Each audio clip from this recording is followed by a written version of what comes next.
Gimana Pak? Pak, kemudian kamu apa ya Pak? Pak, iya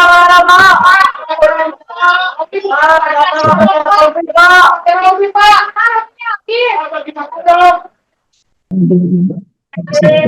Nanggung, jadi hari depan, lagi dari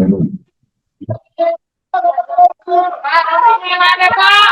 Pak, kemudian kamu apa ya Pak? Pak, iya Pak.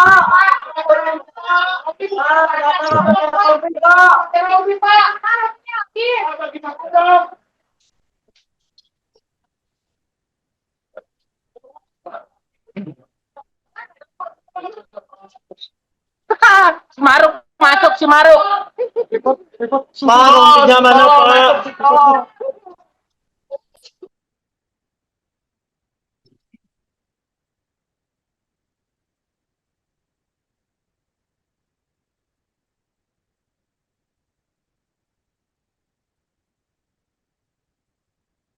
kesehatan orang nanti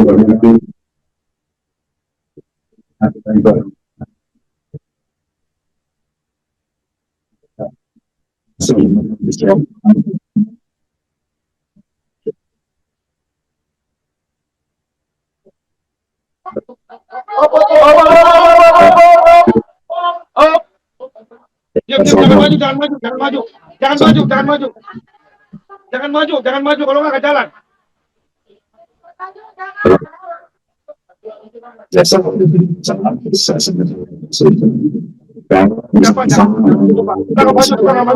Kita nggak maju, kita nggak maju.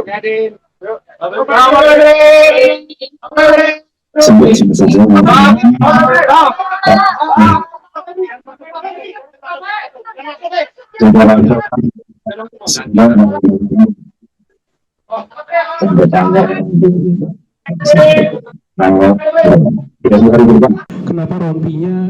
Kenapa Pak Febri tadi nggak pakai rompi ya Pak? Makasih. Iya, kalau masalah rompi tadi mohon maaf karena buru-buru juga udah malam ya. Assalamualaikum warahmatullahi wabarakatuh. Selamat malam, salam sejahtera, Om Swastiastu, Namo Buddhaya, salam kebajikan. Yang terhormat Pak Jambas serta jajaran tim 9, rekan-rekan media yang telah setia menunggu. Pada malam ini telah ada tindakan hukum yang dilakukan oleh tim penyidik 9. Di hadapan kami ada Pak Jambas selaku koordinator tim 9. Waktu dan tempat kami persilakan. Terima kasih Pak Kapuspen. Assalamualaikum warahmatullahi wabarakatuh.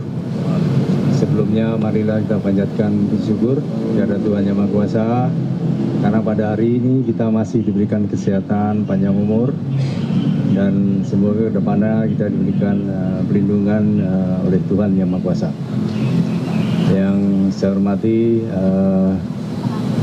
sahabat-sahabat media massa, media online yang berkenan selalu mengupdate berita di Kejaksaan Republik Indonesia, saya sampaikan terima kasih.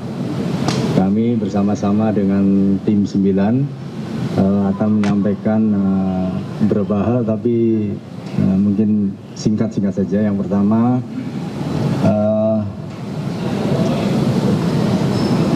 Saudara Eva telah ditetapkan tersangka dan dilakukan penahanan 20 hari ke depan sampai tanggal 24 kalau nggak salah.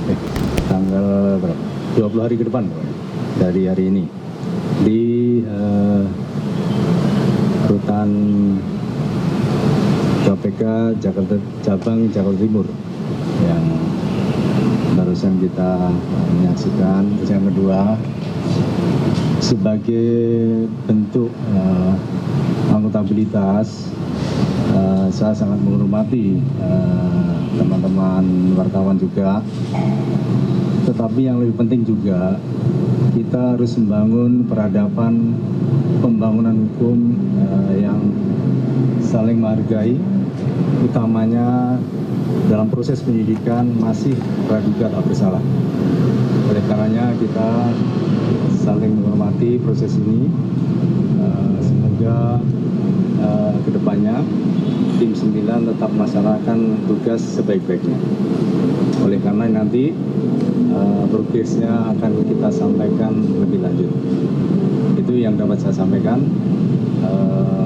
perkembangan update penanganan dari mantan Jampitsus. Untuk itu saya ucapkan terima kasih. Mohon maaf. Wassalamualaikum warahmatullahi wabarakatuh. Ya. Pak, gimana Pak terkait konstruksi perkara Pak? Pak, konstruksi perkara sejauh ini bagaimana Pak? Karena polisi belum jelaskan Pak. Pak, konstruksi perkara seperti apa Pak? Yang mana nih? Saya Konstruksi perkara seperti Narga apa, Pak? gini. Hanya 2 pertanyaannya. Ini sudah terlalu malam ya. Ya, silakan. Pak izin Pak, Fahmi dari Tribun News. Ya, sebentar. Kebanyakan menanyakan kenapa di KPK, ya kan? Nah, kita memastikan yang bersangkutan pernah setidaknya bersasa menangani kasus-kasus besar, ya, kasus besar.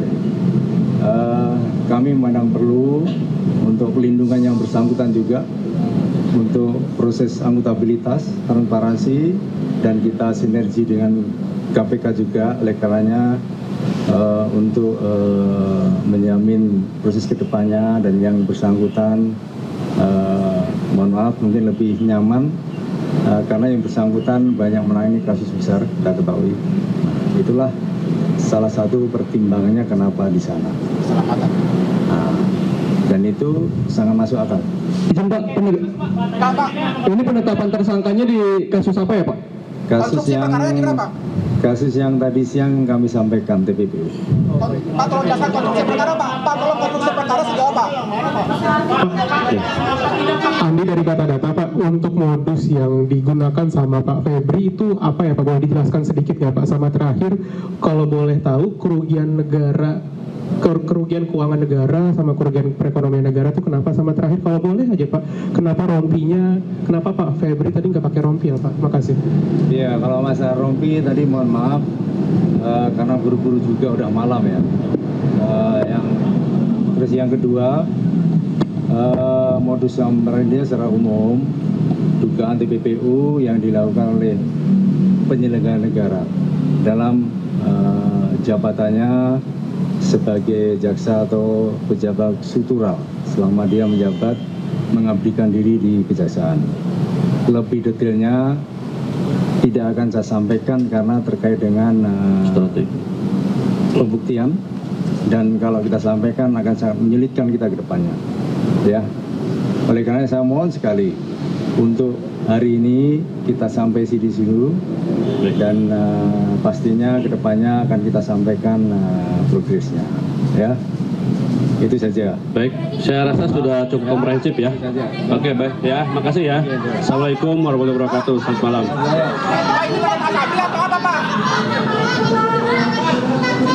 Wah, nggak jelas sudah ada kayak kasus nih. DR tadi pakai rompi loh Pak. Kok nggak jelas? Alasannya malam. Iya Bang.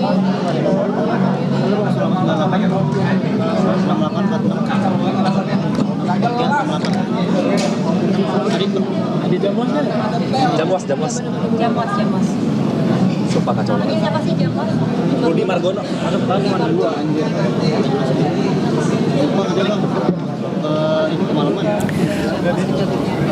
Pemirsa, baru saja kita saksikan bersama konferensi pers yang dilakukan oleh Kejaksaan Agung Republik Indonesia usai pemeriksaan ex-Jampitsus Febri Adriansyah yang ditahan di rutan KPK hari ini. Usai pemeriksaan, tim penyidik 9 Kejaksaan Agung telah melakukan tindakan hukum terhadap Febri Adriansyah.